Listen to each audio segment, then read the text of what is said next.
friends, welcome to KAVITHASAMAYALARAI. இன்னைக்கு நம்ம பார்க்க போற ஸ்பெஷல் ரெசிபி நல்ல ஒரு சுவையான சுரக்காய் சட்னி. இந்த சுரக்காய் சட்னி கிராமத்து சைடெல்லாம் ரொம்ப ஒரு ஃபெமிலியரான ரெசிபிங்க. இட்லி தோசையோடலாம் ரொம்ப நல்லாயிருக்கும். சாதத்தோடவும் பிசைஞ்சு சாப்பிடுவாங்க. எனக்கு பர்டிகுலர்லி தோசையோட சாப்பிட்றதுக்கு ரொம்ப பிடிக்கும். ரொம்ப ஒரு சிம்பிளான ரெசிபி தான், ஒரு டிஃப்ரெண்ட்டான சட்னி. நான் ரசித்து கற்றுக்கிட்ட அந்த ரெசிபியை உங்களோட ஷேர் பண்ணுறேன். நீங்களும் ட்ரை பண்ணி பாருங்கள், ரொம்ப நல்லா டேஸ்ட்டாக இருக்கும். இப்போ வாங்க ரெசிபி எப்படின்னு பார்க்கலாம். இப்போ இங்கே சட்னி செய்யறதுக்கு நல்ல ஒரு ஃப்ரெஷ்ஷான சுரக்காய் எடுத்துருக்குறேங்க. இந்த சுரக்காயில் நிறைய நீர்ச்சத்து நார்ச்சத்து இருக்குது.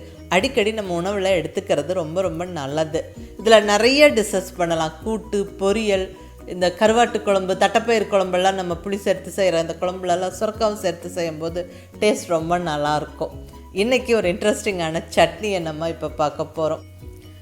இங்கே நான் ஒரு பெரிய சைஸ் சுரக்காய் எடுத்துருக்கிறேன். இது ஃபுல்லாகவே நான் சட்னிக்கு யூஸ் பண்ண போகிறதில்ல.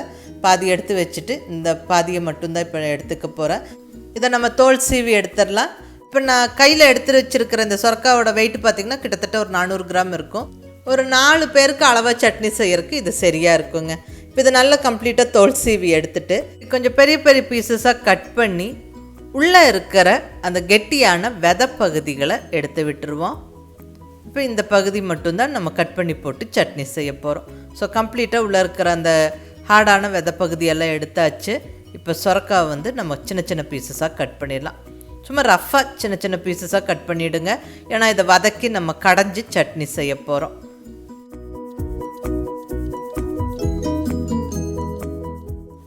எல்லாமே கட் பண்ணியாச்சு. அடுத்தது நம்ம சட்னிக்கு வதக்க ஸ்டார்ட் பண்ணிடலாம். இங்கே ஸ்டவ்வில் குக்கர் வச்சாச்சு. குக்கர் சூடானதுக்கப்புறம் 2 ஸ்பூன் ஆயில் சேர்த்துக்கிறேன். எண்ணெய் கொஞ்சம் சூடானதுக்கப்புறம் 1/2 டீஸ்பூன் கடுகு சேர்த்து பொரிய விட்டுறலாம்.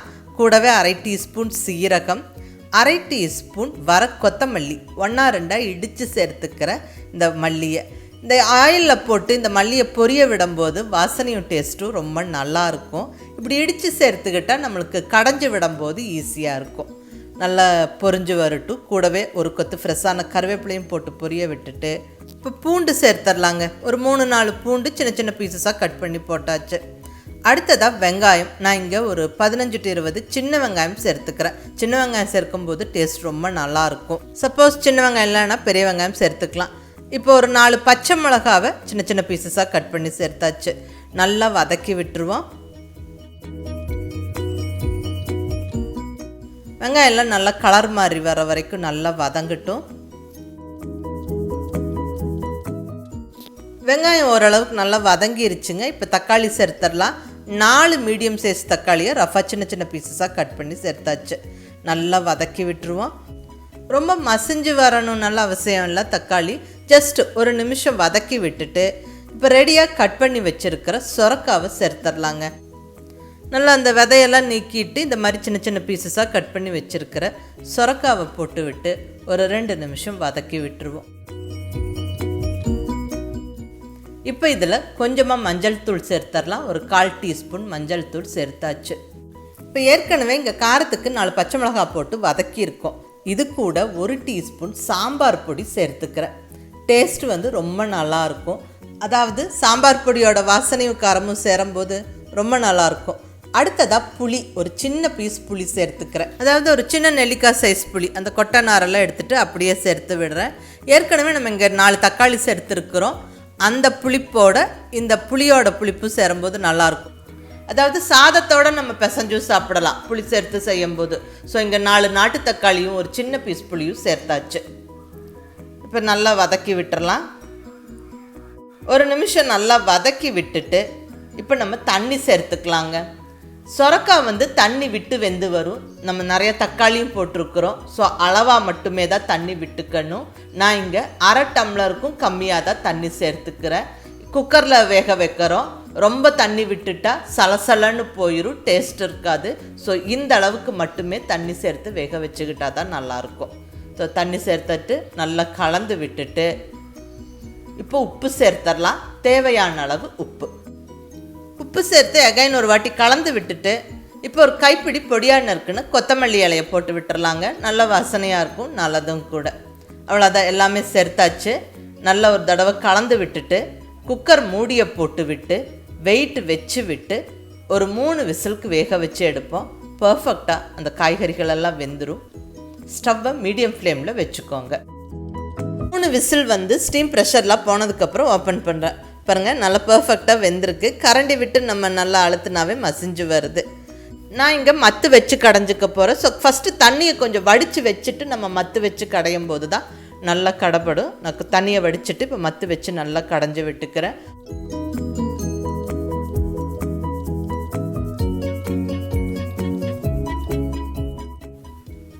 பாருங்கள், நல்லா கடைஞ்சி விட்டாச்சு. இப்படி ஓரளவுக்கு கடைஞ்சிக்கோங்க, ரொம்ப பேஸ்ட் மாதிரி ஆக்க வேண்டாம். அப்போ தான் சட்னி சாப்பிட்றதுக்கு நல்லாயிருக்கும். ரொம்ப பேஸ்ட் மாதிரி ஆக்க வேண்டாம். இந்த மாதிரி கடைஞ்சிட்டு இப்போ வடித்து வச்சுருக்கிற தண்ணியும் ஊற்றி விட்டு நல்லா கலந்து விட்டுருவோம். அவ்வளோதாங்க, சட்னி ஆல்மோஸ்ட் ரெடி. இப்போ தாளிப்பு சேர்த்துடலாம். இங்கே தாளிப்பு கரண்டியில் 1 ஸ்பூன் ஆயில் சேர்த்துக்கிறேன். இந்த எண்ணெய் கொஞ்சம் நல்லா சூடானதுக்கப்புறம் இதில் ஒரு 1/2 டீஸ்பூன் கடுகு உளுந்தம்பருப்பு சேர்த்து நல்லா பொரிய விட்டுட்டு கூடவே 1 கொத்து ஃப்ரெஷ்ஷான கருவேப்பிலை, அடுத்ததாக 2 வரமிளகாவும் உடச்சி போட்டு பொரிய விட்டுறலாம். இந்த தாளிப்பு நல்லா பொரிஞ்சு வந்ததுக்கப்புறம் சட்னி மேலே எடுத்து போட்டுடலாம்.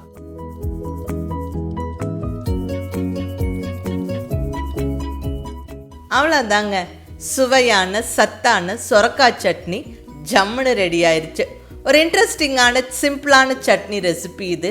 ரொம்ப நல்ல டேஸ்ட்டாக இருக்கும். இது கிராமங்களில் ரொம்ப ஒரு ஃபெமிலியரான ரெசிபி.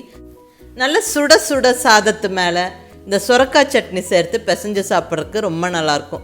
ஒரு சிம்பிள் அண்ட் ஈஸி சைட் டிஷ்ஷாக இருக்கும் சாதம், இட்லி, தோசைக்கெல்லாம்.